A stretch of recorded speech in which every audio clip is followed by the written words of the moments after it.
Creating a wet room is an easy process as long as you read thoroughly and follow the simple installation instructions that come with the kit. First, check the pack contents to ensure you have all of the items necessary for the installation process and thoroughly read the instructions before installing. Make sure that the walls and flooring in the work area are free from dirt and nails, and that the floor coverings and skirtings have been removed. If you have existing walls covered with plaster or plasterboard, use Purugum primer to seal the walls. If the walls are not covered as shown, then clad the walls with panels or plasterboard and coat with Purugum primer and allow to cure. Always ensure that you do not apply any Purugum primer to the tray. Using a spirit level, check that the floor is level. If it is plus or minus 5 mm per meter, this is acceptable. Lay out the tray where required using a marker pen. Mark the area in the center of the tray. Once you've marked out the area, remove the tray and put to one side. Then add 3 mm to all edges of the drawn line. Using a circular saw with a cutting depth set to the depth of the floor, cut out the marked area on the floor, making sure you cut to the inside of the drawn line. Be careful not to cut into the joists. Make sure there are at least 3 joists showing. Now install supports so the rest of the installation brackets are supported all the way round, with cross supports at both ends. Use the 4 mm adjuster pieces for 22 mm floorboards. Place the joist installation brackets onto the joists and place the gully exactly on top. The linear waist needs to be 10 mm above the floorboards when it is fixed. Put the drain in position and check it is 10 mm above the floor and it is flat. Lay the tray into position to ensure that it fits correctly around the drain. Remove the tray. It is at this point that you connect the waste outlet to the drainage.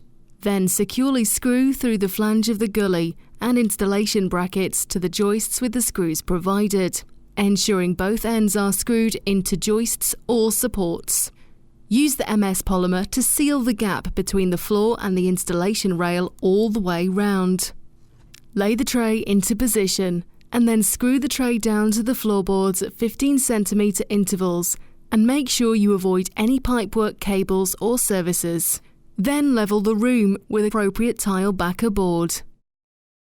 Then apply the MS polymer to the gaps between the drain and tray, to the tray and wall, to the tray and floor, smoothing down as you go. Allow the MS polymer to tack over for at least 60 minutes. This will depend on your site's conditions. Ensure all gaps are totally filled. From the tanking kit, dry cut the grey tape before applying any Purugum to it. Once all of the pieces are cut to size, using a roller or small brush, apply the Purugum to the wall and tray joints. Apply the grey tape whilst the Purugum is still wet and firmly smooth down the tape as you go along, ensuring there are no air pockets or ridges. It is important to fix the tape as quickly as possible, as allowing the Purugum to tack over will affect adhesion. Always remember that a joint is a weak point, so ensure all joints are taped. Now fix the gasket into position with the MS polymer. First, check if it fits properly. Then place the gasket into position, making sure it is centered, and mark the outer and inner edges.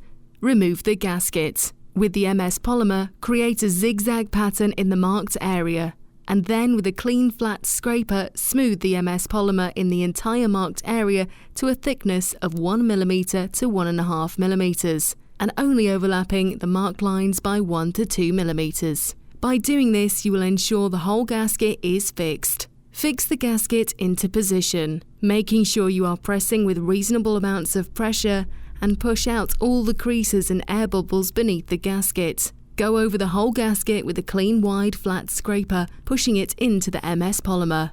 Now allow to dry for 3 hours. Now cover the whole tray, tapes and walls with 1 coat of Purugum and allow to dry for at least 3 hours. Once dry, apply a second coat. Leave the area to dry for at least 24 hours before tiling. Please remember that all drying times are minimum and site conditions can affect the drying times. The tray and walls are now ready for tiling, using flexible C2 tile adhesive. Always check your tile adhesive and grout manufacturer's drying times for a wet room.